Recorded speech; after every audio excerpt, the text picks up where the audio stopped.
Ex-Jenderal Israel, Giora Eilan, menyebut bahwa perang Gaza baru-baru ini sebagai kegagalan fatal bagi Israel. Ia mengklaim Hamas berhasil memenangkan perang tersebut. Ex-Jenderal itu menilai Israel gagal mencapai tujuan dan mempertahankan kekuasaan di jalur Gaza. Eilan menekankan bahwa Hamas berhasil menghalangi Israel dan tetap berkuasa. Perlu diketahui, gencatan senjata antara kedua belah pihak mulai berlaku pada Minggu 19 Januari 2025. Dalam perjanjian itu, Hamas membebaskan 3 tahanan wanita Israel, sementara Israel melepaskan 90 sandera Palestina.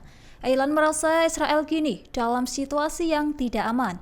Ia khawatir Hamas dapat memanfaatkan gencatan senjata untuk menguatkan posisinya di jalur Gaza.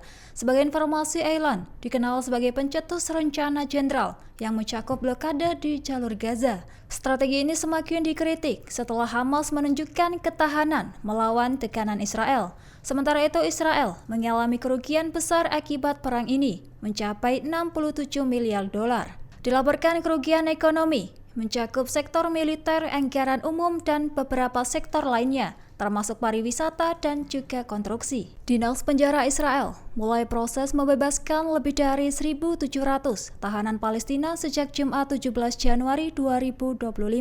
Hal itu sesuai kesepakatan gencatan senjata dengan Hamas. Pembebasan ini sebagai imbalan atas pelepasan 33 warga Israel yang ditahan di Gaza. Mengutip Tribun News dalam laporan The Times of Israel, diketahui tahanan Palestina yang dibebaskan termasuk 700 pejuang perlawanan dan lebih dari 1.000 warga Gaza. Kesepakatan ini juga mencakup pembebasan 47 tahanan yang sebelumnya terlibat dalam kesepakatan Gilad Shalit 2011 silam. Diketahui proses pembebasan tahanan dimulai pada Minggu 19 Januari 2025 dengan 33 tawanan Israel yang dipulangkan secara bertahap. Pembebasan ini akan berlangsung selama 6 minggu dengan 3 tawanan dipulangkan setiap minggu. Dikabarkan Israel juga memberitahukan keluarga dari tawanan Israel yang akan dibebaskan. Kesepakatan ini bertujuan untuk menciptakan gencatan senjata permanen, namun tantangan politik tetap ada. Selain itu, Menteri Keamanan Nasional Israel, Itamar Ben-Gvir, menentang kesepakatan tersebut. Sementara terdapat kekhawatiran terkait potensi provokatif yang dapat menggagalkan gencatan senjata. Sebagai informasi, Qatar dan Amerika Serikat berperan penting dalam tercapainya kesepakatan tersebut. Gencatan senjata diharapkan membantu mengakhiri krisis kemanusiaan di jalur Gaza. Angkatan Darat Lebanon memperkuat posisinya di beberapa kota di selatan Lebanon. Langkah ini diambil setelah pasukan Israel menarik diri dari wilayah tersebut. Operasi itu dilaksanakan bersama dengan pasukan sementara Perserikatan Bangsa-Bangsa atau UNIFIL dan Komite Quintet. Mengutip Al-Mayadin pada 20 Januari 2025, tentara Lebanon melakukan survei teknik dan membersihkan jalan dari puing-puing. Kelompok itu juga menangani persenjataan yang belum meledak dan benda mencurigakan. Tindakan ini menyusul pelanggaran gencatan senjata dan kedaulatan Lebanon oleh Israel. Dilaporkan beberapa rumah dan infrastruktur dihancurkan di daerah perbatasan. Kini tentara Lebanon memperkuat kehadiran di wilayah perbatasan seperti Yarun dan Marun al-Ras. Sementara Komando Angkatan Darat Lebanon meminta warga untuk menghindari area tersebut hingga pengerahan pasukan selesai. Sementara pengerahan pasukan Lebanon diharapkan selesai dalam waktu dekat.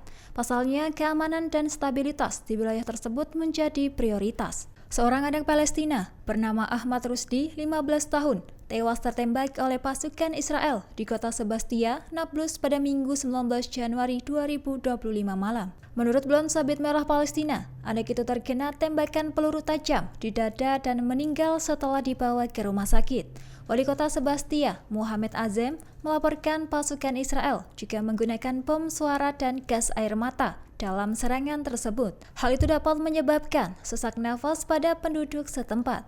Mengutip Al-Mayadin, diketahui sebuah insiden terpisah di kota Itna menyebabkan seorang pemuda terluka akibat tembakan, bahkan menyebabkan satu orang menderita sesak nafas. Serangan yang dilakukan pasukan Israel di Beit Umar juga menyebabkan beberapa orang mengalami sesak nafas. Sementara serangan Israel di Al-Quds menyebabkan penyerbuan rumah tahanan terkait perjanjian pertukaran tahanan dengan Hamas.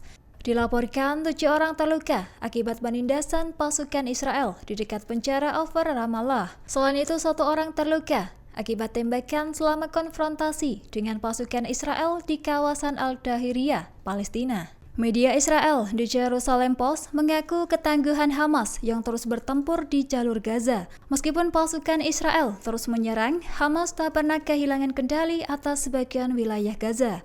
Bahkan kelompok ini mampu merekrut anggota baru hingga menunjukkan eksistensinya dengan parade di jalanan. Adapun video yang beredar menunjukkan anggota Hamas melambaikan tangan dan polisi Hamas muncul di beberapa daerah. Meskipun Israel mengklaim telah menghancurkan banyak terowongan dan membunuh anggota penting Hamas, kelompok ini tetap bertahan.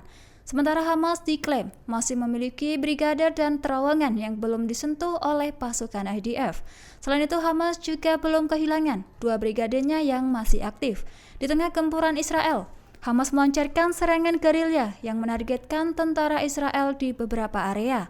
Meskipun berada pada titik terendah, Hamas masih berusaha menggambarkan kebangkitannya dengan kemenangan besar. Download Tribun X sekarang, menghadirkan lokal menjadi Indonesia.